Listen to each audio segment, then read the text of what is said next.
And the second question is, how can you, with a straight face, go on a public platform and continue to claim that fluoridation is safe when there is no margin of safety to protect all our children from lowered IQ? Now, one of the researchers on the meta-analysis from Harvard was Dr. Philippe Grandjean, who's very well known for his work on mercury. He says, fluoride seems to fit in with lead, mercury, and other poisons that cause chemical brain drain. He's the author of the book, Only One Chance. Now, what an incredible standard we have here.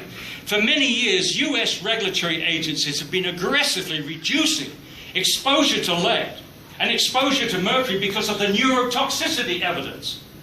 But at the same time, they are allowing the deliberate addition of this neurotoxic substance to the drinking water of over 200 million people and our children. What a double standard. A possible explanation. No one is in charge of this practice in the United States. No US federal agency accepts responsibility or legal liability for the safety of the fluoridation program. The FDA has never approved fluoride for ingestion, either as a tablet, as a drug, or in fluoridated water. Its position is that fluoride is an unapproved drug. The EPA does not regulate additives to water. The EPA only regulates contaminants. And if it did an honest job with that, it would be the end of fluoridation, as I've shown you with Bill Hersey's analysis.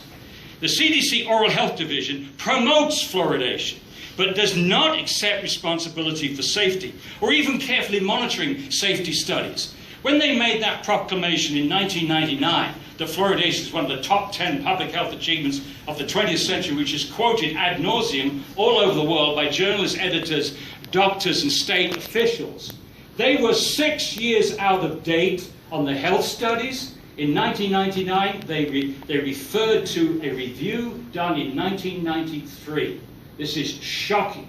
So when you hear the word CDC, it's not the 20,000 highly qualified people in Atlanta with specialities in all kinds of things. All the pronouncements on fluoridation come from people like Bill Bailey and William Mars, the head of the Oral Health Division. They come from the Oral Health Division, and their job is to promote fluoridation.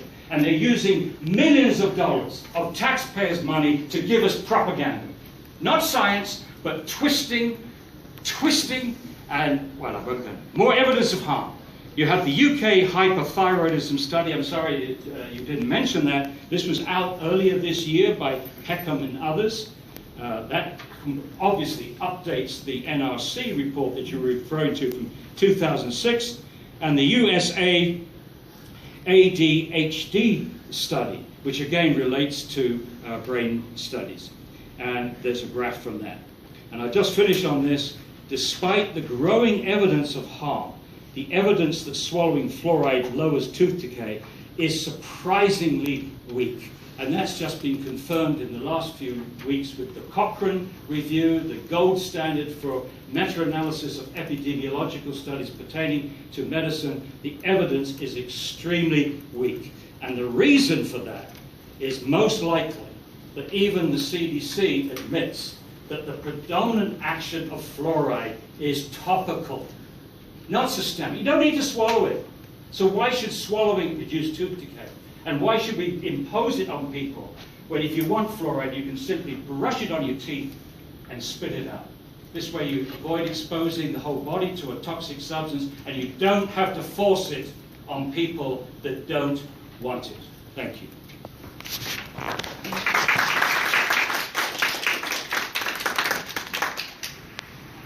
Next, Kathy, if you would like to come up, please.